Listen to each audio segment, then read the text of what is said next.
originally developed it as a treatment for being cross-eyed. They touted it as a cure for gonorrhea. This is going to hurt. Do you have a seatbelt on your chair, Kurt? And the Pope got all flustered about this. Well, they got the gina part right. From morphine addiction to Santa Claus. It even suggested that it had contraceptive benefits. Here we go. Yes, indeed, John. Smart Drivel time. Kurt Schneider here. Jon Ellenthal here. Hello, Kurt. How are you? John, Jim Dandy, and you? Why did you change your name? Do you think it's Jim Dandy, J-I-M, or is it Jim like I'm working out in the gym? I'm a dandy because I work out in the G-Y-M. I can honestly say I've never thought of it, Kurt, but if I had to guess, I would say J-I-M, Jim Dandy. Why? Who was he? What was James, this person, doing? You know, it would be great, since it's a smart dribble, if we had an answer to that question, Kurt. So let me ask you a personal question. Do you think that you are doing the thing that you were put on earth to do? Have you found your highest and best use? It took me a long time, but I finally have, doing smart dribble. Okay. Do you think you found your highest and best use, Kurt? Nope, not yet. Well, I don't want you to be concerned, and I'm going to give you a bunch of inspiration during this episode, Kurt. Really? Because I haven't found it yet. I think a lot of people haven't. Doesn't mean you're not doing and haven't done some really good things, but you may not have found that thing yet. I don't think I have, that I was put on this earth to be and do. And the good news is this episode is going to be entirely about products that took a little while to find their place. In many cases, they were accidental inventions or actually originally created to be something else. But ultimately, they found their way home to the use case that has made them so mainstream and popular. So it's still time for us, Kurt. Good. I hope so, because I think maybe we can take a lot of braggadocio and a lot of making shit up stuff, and that'll come into something that works, because that's me. I think you have more inputs than braggadocio and making things up. You have a lot of other good stuff. So thank you. How many times in your life do you think you've sat down and just popped bubble wrap, Kurt? Love that. It's one of the purest joys in life. Why, John? Permission to blow your mind, Kurt. Ready. Bubble wrap was originally invented as, wait for it, wallpaper. You might be surprised. You might not be surprised to learn, Kurt, that it really didn't take off as wallpaper. The inventors then went on to start to market it as greenhouse insulation before much later figuring it out that protective packaging was the best way to commercialize bubble wrap. But it began its life as wallpaper, Kurt. How stupid is that? Because it has a single use. What if you leaned against the wall? What if you were carrying something in and scraped against the wall, bumped it and popped it, then it's done? Remember the wallpaper in Willy Wonka's factory that you could lick it, it tasted like candy? Exactly what I was thinking of. All right, so listen, Kurt. Or remember that candy that was on like paper and there were little dots and they were colored and you took them off and ate them? I do, but I remember that candy. But you know what I like about that candy? When you pulled the dots off, you got a little piece of paper. Every time. But you know what you don't have? That leads me to another product. If I can go twice in a row, sure, that would have been the perfect solution, assuming this were edible. Crazy glue? Crazy glue would be overdoing it, just like whatever they're using on that paper to get those little candy dots. Right. They're overdoing it. But the good people at 3M were actually working on some sort of really strong adhesive when they somehow were able to create this light adhesive that stuck to the surface but did not damage the underlying surface if you took it off, put it on, took it off. And they ultimately created a bookmark that you could stick down and pick up that became the Post-it note. So if the candy people had talked to the people at 3M, we could have been saved from a lot of childhood angst by eating paper to our candy. And then your tongue, you're trying to get the paper off your tongue. But let me get this straight. They tried to invent something with a super adhesive and found something with a light adhesive. They're not too good at their jobs. Well, I don't think that's the case at all. I think as you try to make something new, you do a lot of experimenting. If you knew the answer, you'd go there to the beginning. What was Edison's quote that when he was talking about the light bulb. I didn't fail. I just found 9,999 ways it doesn't work. Right. So it was a byproduct or a derivative of their invention process on the way to finding a super strong adhesive that they found a lightweight adhesive that did not damage the surface it was stuck to. Where would you be today, Kurt, if it were not for bubble wrap and Post-it notes? Yeah, Post-it notes, not so much. Bubble wrap, I'd be bumming. Oh, Post-it notes are fabulous. They come in all those different colors now. No, they do, but then you get sizes. sort of, here's the problem. The problem is you don't want a big Post-it note because that sort of defeats the purpose. But the small ones are sometimes too small, and then you scribble on them really quickly, and then you put them upside down because they come in a big deck of them, and you don't realize which way the sticky part is. So you scribble quickly, and then when you hang it up, it's got to be hung up upside down. What does the matter with you? They come in all different sizes. Maybe if you could conform your note size to the appropriate size Post-it note. You ever been in a brainstorming session at work when they have an entire Post-it note white pad? You tear it off. It's like bigger than a 2x3 and you stick it to the wall. Yeah. That's Post-it note adhesive magic. It might not surprise you, John, that when I worked in advertising, I was invited to all the brainstorm sessions. Apparently that was all I was good for. You were there to prove there is no such thing as a bad idea, Kurt. I think so. All right, Kurt, I've given you two, which is both a reflection of my excitement and my generosity. Why don't you give me one? Well, I'm going to give you one right off the bat that I couldn't believe this, because this is as in, if at first you don't succeed, you try again until you come up with something for it. There's a product that a lot of people are using these days, to be topical for a second, because they actually think it's helps and cure for the COVID-19 pandemic we're in, the disease. But there's a product that people use and the dentist tells you to use because it gives you fresh breath and kills germs in your mouth. I'm talking of Listerine, John. Yes, Listerine. It started its life as a surgical antiseptic, which makes sense, right? Right. I have this picture in my head of someone coming off the Civil War battlefield and some, Florence Nightingale-esque woman, nurse, opening Listerine and pouring it on it. It kind of burns and bubbles. And anyway, so it started as that. Didn't catch on too much. So then it went to something also that was rampant, I think, in the Civil War. They touted it as a cure for gonorrhea. Wow. I'm not sure how, and I'm not sure why not syphilis and just gonorrhea, but there you go. Can I ask you how you would apply it as a cure for gonorrhea? Was it topical? Did you drink it? My guess is you drank it, or maybe it was a topical. Have you used Listerine? As for gonorrhea, no. Well, have you used it in its current use case? Yes. And have you ever had gonorrhea? No, so it works. There you go. Then they said, okay, forget gonorrhea. It's good for getting rid of the corns you have on your feet. Then they said it is a delicious additive to cigarettes. I guess this is before the menthol cigarette. They took a regular cigarette and dipped it in Listerine and voila. I assume they waited for it to dry before they tried to light it. By the way, I gave you the German voila there by saying voila. They pronounce their V's like W's and their W's like V's. So then they said it is a cure for the common cold. That would have been a good one. That would have been great if it were true. And then they used it as a dandruff treatment. Wow. Before finally settling on a breath freshener. Well, let me ask you a question. What happens if a breath freshener is not what it's really good for? Because it is quite medicinal. And people are going to look back in 10 or 20 years and go, they used to use this as a cure for gonorrhea and as a breath freshener. And today we use it as a wall paint. With that kind of history, there's not a lot of reason to believe that it's actually landed where it's going to stay. Not done yet. Never stayed very well. So I'm going to buy Listerine stock then, John, if we think it's got another iteration in it.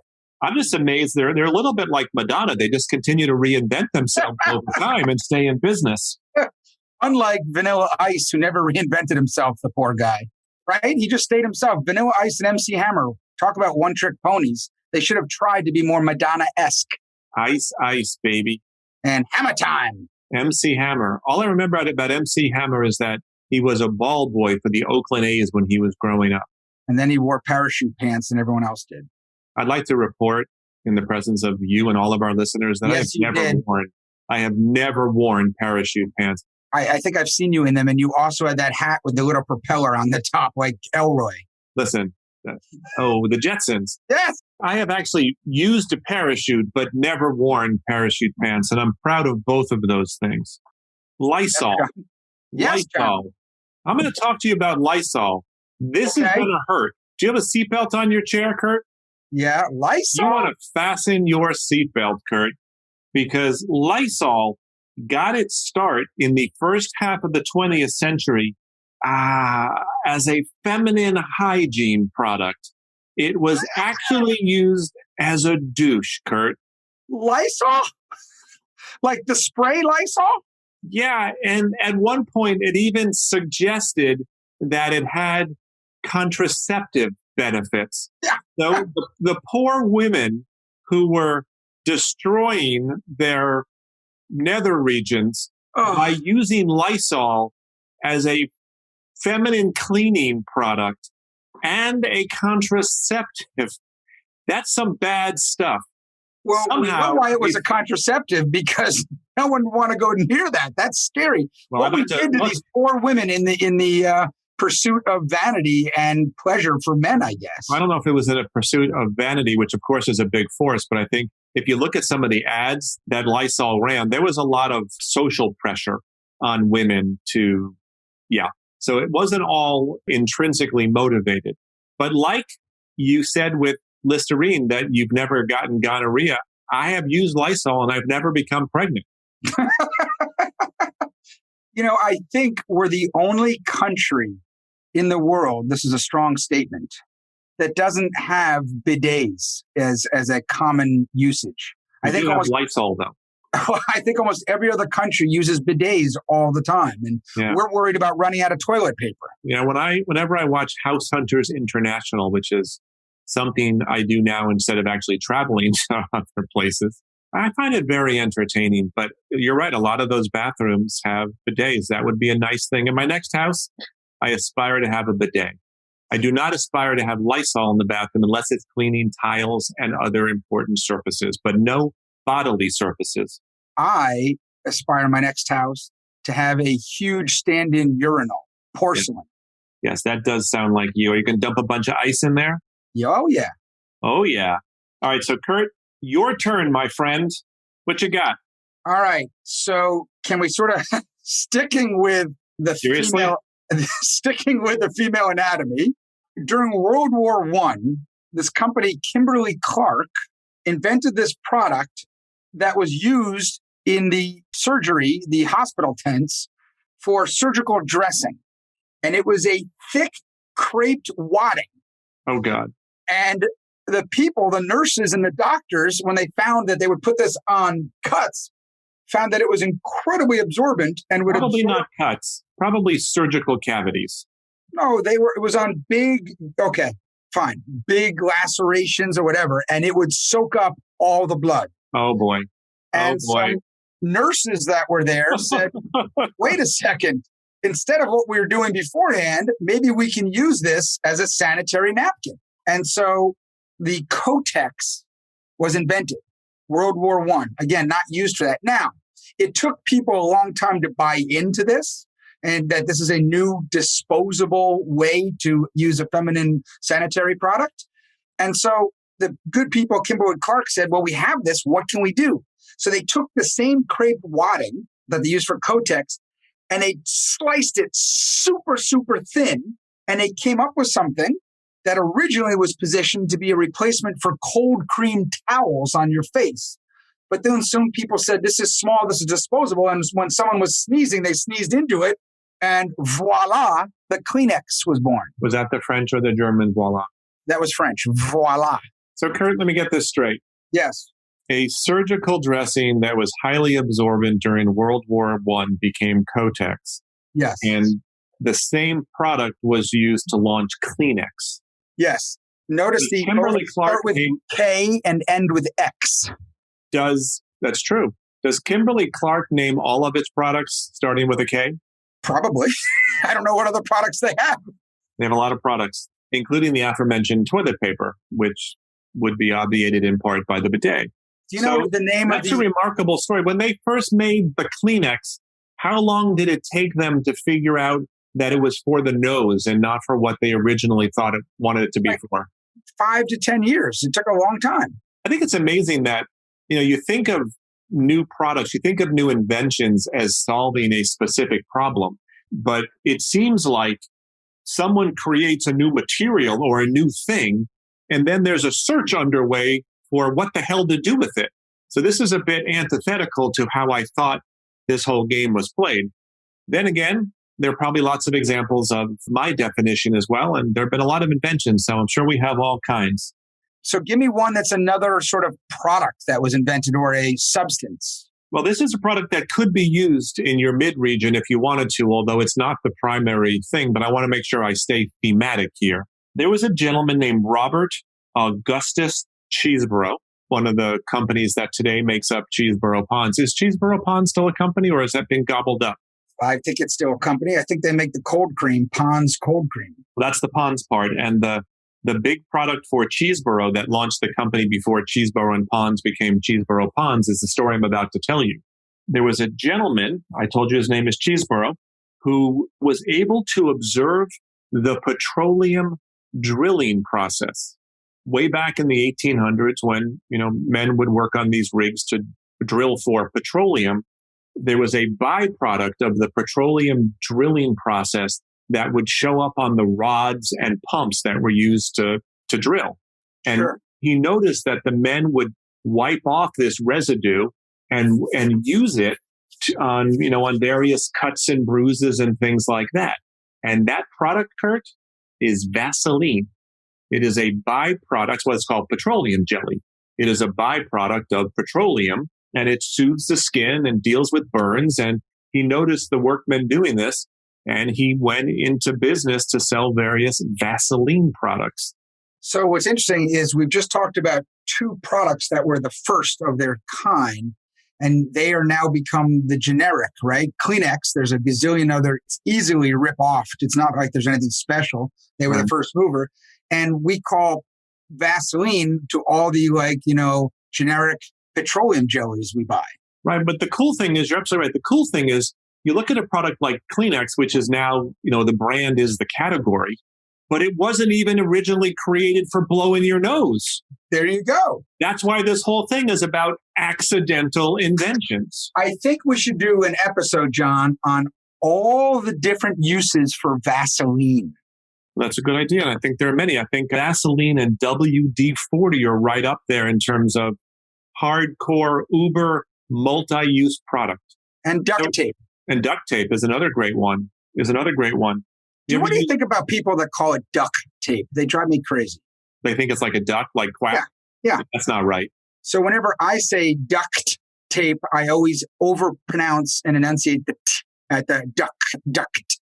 Well, here's an opportunity for confusion. If your duck boots had a bit of a hole and you wrap duct tape around them to cover the hole, and you have duct tape on your duck boots, you could see how people could get easily confused. And then if I were drinking Andre Cold Duck at the same time, then I'd be really confused. Have you ever played ducked goose? Where everyone tries to get patted on the head and say, you're it, but everyone is duct taped to their chair. So they run around with the chairs attached to them, but there's never an open seat because of that. That's why it's not a popular game. All right, Kurt, whose turn is it? I believe it's mine, John. I'm going to give you two French alcohol inventions that were inventions because they were not planned to be this way. Well, they're accidental inventions. That's what I mean. Well, you said, all right, I'll tell you what, French alcohol, this is perfectly in your zone. Lay it on me. The first is something that we all know. And by the way, also like Kleenex and Kotex carries the name that people think defines the category, champagne, which by the way, if you have sparkling wine, if you're from California, it can't be called champagne. Right. It's called sparkling wine. In Spain, it's called cava. In Italy, it's called prosecco, etc. Anyway, champagne as we know it, or bubbly white wine, was invented in about the 1500s in France in this place called Champagne. And it was all these monks, and the monks, by the way, invented the Trappist monks. They invented beer and wine and all these other things. So they're up there. and their monastery was high in altitude. So what would happen is they'd harvest all the wine in the fall and they'd bottle it. And then in the winter, it got so cold that the fermentation stopped. And then it started again in the spring. And that aberration, that hiccup, that time where it stopped caused carbon dioxide to get into the sealed bottles and gave it a bubbliness. So this was huge consternation among people. You can't have bubbles in your wine. And the Pope got all flustered about this because the Pope, was like, what the hell? We can't have bubbles in our wine. So the Pope sends his top crack alcohol monk, his name's Dom Perignon, to Champagne and says, go figure it out. So Dom Perignon goes there and he says, get the gosh darn carbonation out of the wine. He goes there and much like, Spam in Hawaii, that people got used to it and started eating it all the time when they were trying to eradicate it. He gets there and realizes that people actually liked bubbles in their champagne. What do you think about that? So he then said, okay, maybe there's not enough bubbles in the champagne. His role went from making something unbubbly to become more bubbly. And therefore they named it after him, one of the main brands, Dom Perignon, because he's considered the father of champagne. The next one is people in France would ship their wine in bottles, and they were charged a tax for the amount of volume they had in their wine. So what they would do is they would pour off sort of the excess of the distillation part of the wine, of the fluid, and use that, just pour it off on the side. So they shipped a bottle that was less volume. And they concentrated? Yes, thank you. And one time they said, some guy dipped his finger in or a glass into this stuff they took off that was just the excess fluid they didn't want. And it was this rich brown liqueur, for lack of a better word, because that's what it was. It was brandy. John, that's how brandy came to be. It was basically the excess that they used to take off. So why don't you go back to the whole done for something else and then helping out mankind in a different area, John? All right, I've got one. So you and I are in our mid-50s, and I think what comes after the mid-50s is the late 50s and then the 60s, based on how I learned math. So we need to learn a little bit more about this product. And I think this is a well-known story. This is sort of the quintessential story of an accidental invention. And it's even recent, so it's contemporary, and everyone probably knows this story. But Viagra was originally created to treat angina. Well, they got the gina part right. Is it acute angina? I think. So it was to treat, this is ironic that it was originally to treat angina. And angina, I think, is just like, chest pain. I think that's destiny, not irony. Yeah. But it turned out not to be so good at helping people resolve their chest pain, but there was this strange side effect that I'll just say people needed to stand up and take notice of. And got people's attention, huh? Right. It was definitely for Regina. There's a place in Canada called Regina, and there's no way to weave that into the story. But if you were having angina in Regina and ended up taking a Viagra so that you could spend time, never mind. As long as it wasn't in the 20s and you had a can of Lysol around, you're okay. Yeah, a lot of these products seem to involve very sensitive parts of the human anatomy. And a lot of them were, sadly, it's a misogynist society we live in. A lot of them caused harm. I'm not saying Viagra does, but caused harm to women to, quote unquote, satiate their male counterparts. Yes, douching with Lysol would be an example of really harming yourself. And that is absolutely the result of a misogynistic society that pressures women to do outrageous things for things that, you know what? It's hard to like men sometimes, Kurt. Well, okay. Okay, I didn't mean to get so serious there. Yeah, that's okay. That's all right. I get it. All right. Tell you what, you do one more, I'll do one more, and then we'll take this baby home. Well, mine's a quick one that everyone knows, but... What a setup, Kurt. This is one that is very popular.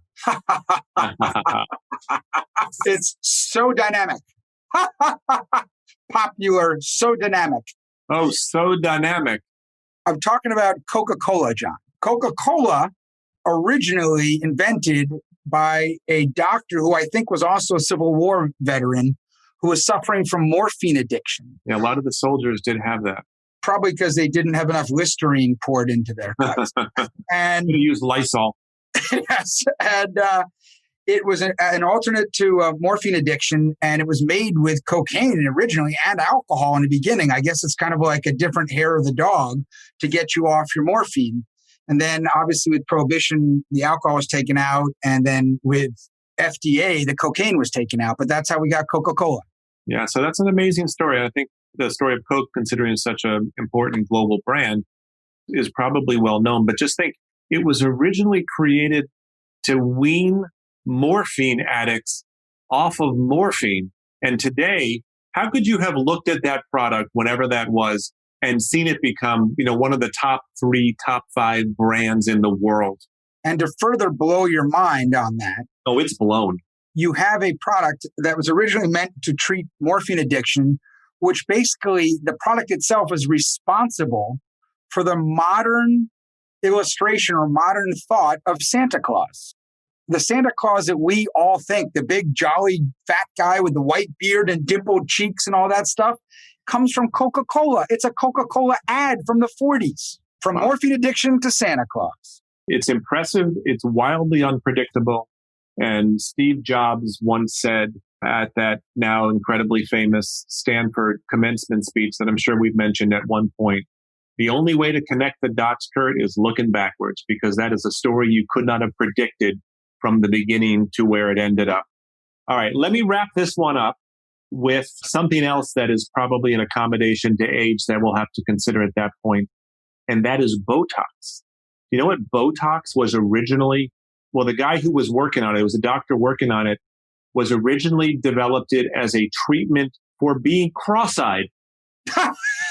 But they put it into your eyes? Well, I assume it was around the eyes to relax the muscles, because it basically, it's a poison that paralyzes the muscles. I think he was trying to stop the muscles from creating cross-eyedness when he realized, wow, there are some nice face-lifting benefits. And today, Botox is obviously a gigantic product. And that's a much bigger market than the cross-eyed market. So he locked into that one. All right. So, Kurt, we need to wrap up. This has been another fun episode for me and you, at least, and hopefully our listeners. I'd also like to use this as an opportunity to remind all the drivelers out there to go to our spanking new website, smartdrivel.com. Not only will you find the episodes and find some information about us and some other things, I think there's an opportunity to post comments, and or you can always email us, and we have really tough emails. Jon at smartdrivel.com and Kurt at smartdrivel.com. Yeah, and of course, if you don't want to do it that way, we'd love to hear from you on Twitter at smartdrivel or Instagram also at smartdrivel. So, Kurt, as usual, we have delivered on the drivel, and I'm not so sure on the smart part, but we do promise the drivel and hope for the smart. Kurt and I will be back next week with another brand new episode of Smart Drivel. Love it. Ciao, everyone. Bye, everybody. Have a good week.